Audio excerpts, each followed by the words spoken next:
आजादी के बाद पहली बार भारत के संविधान के शिल्पी बाबा साहब भीमराव अंबेडकर के पंच तीर्थों के विकास का कार्य भी तो मोदी जी के नेतृत्व में हुआ है।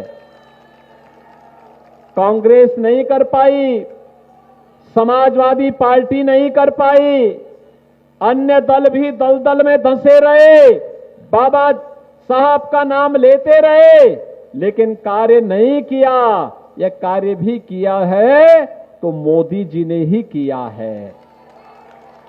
और बहनों भाइयों, आप जाइए सीर गोवर्धन संत शिरोमणि रविदास जी की पावन जन्मभूमि पर, उसको सुंदरीकरण का कार्य भी तो भारतीय जनता पार्टी की सरकार ने, पवित्र सीर गोवर्धन का भी सुंदरीकरण का कार्य काशी में मोदी जी के प्रधानमंत्री बनने के बाद भारतीय जनता पार्टी की डबल इंजन की सरकार ने ही किया है।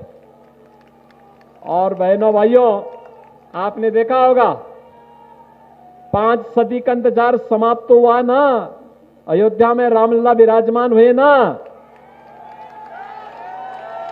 और अयोध्या में रामलला विराजमान होने के पहले अयोध्या के अंतर्राष्ट्रीय एयरपोर्ट का नामकरण महर्षि वाल्मीकि के नाम पर भी किया गया। भारतीय जनता पार्टी कहती नहीं, करके दिखाती है, करके दिखाती है।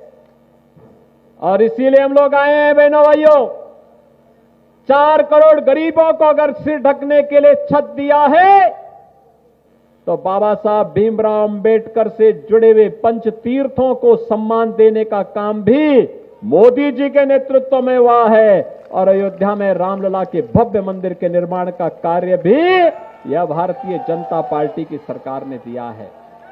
गरीब कल्याण भी है, महापुरुषों का सम्मान भी है, और आस्था को भी सम्मान दिया जा रहा है। ये सपा बसपा कांग्रेस के लोग तो दंगा करवाते थे, गरीबों का जो हक था उसको डकैती डालते थे,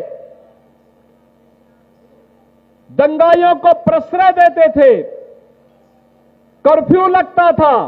हमने कहा कर्फ्यू नहीं, कावड़ यात्रा चलाएंगे, शानदार तरीके से चलाएंगे।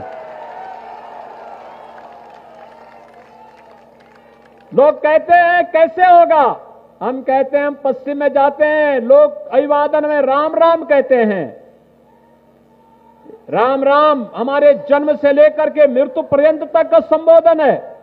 तो मैंने कहा भाई राम राम का संबोधन तो है ही, प्रभु राम को साक्षात अयोध्या में पुनः विराजमान भी कर दिया है, और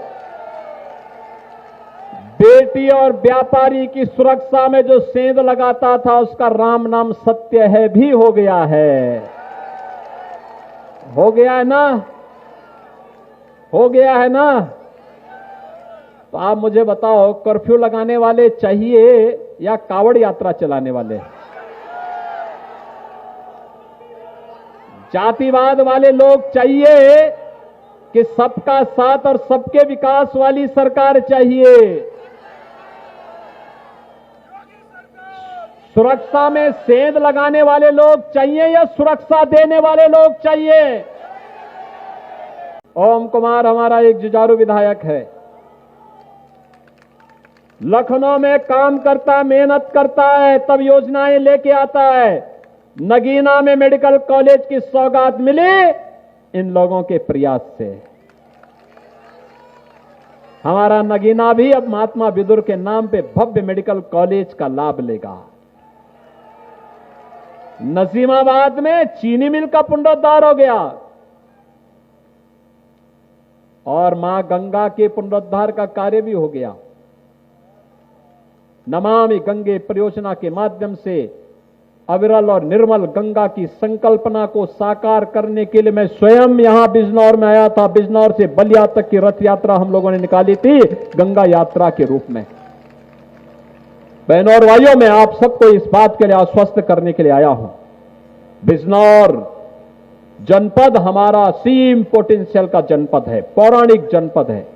इतिहास छुपा हुआ इस जनपद में, हमारा इतिहास इस जनपद के साथ जुड़ा हुआ है। कौन इससे वंचित कर सकता है? लेकिन इतिहास के साथ साथ, विरासत के साथ साथ विकास आवश्यक है, और विकास के साथ साथ महत्वपूर्ण सुरक्षा आवश्यक है। यह केवल और केवल भाजपा आपको दे सकती है। हमने जातिवाद की बात नहीं की, हम संप्रदायवाद की बात नहीं करते, हम तुष्टीकरण की बात नहीं करते। हम लोग तो जनता को जनार्दन मानकर की उसकी असीम पूजा करते हैं, उसके कल्याण के लिए जो कुछ हो पड़ता है वो करते हैं। भ्रष्टाचारियों पर लगाम कसते हैं, गुंडागर्दी करने वालों को कानून के शिकंजे में लाने का काम करते हैं। बेटी हो या व्यापारी, अन्नदाता किसान हो या हमारी बहन और माताएं, इन सबको सुरक्षा की गारंटी भारतीय जनता पार्टी देने के लिए आई है।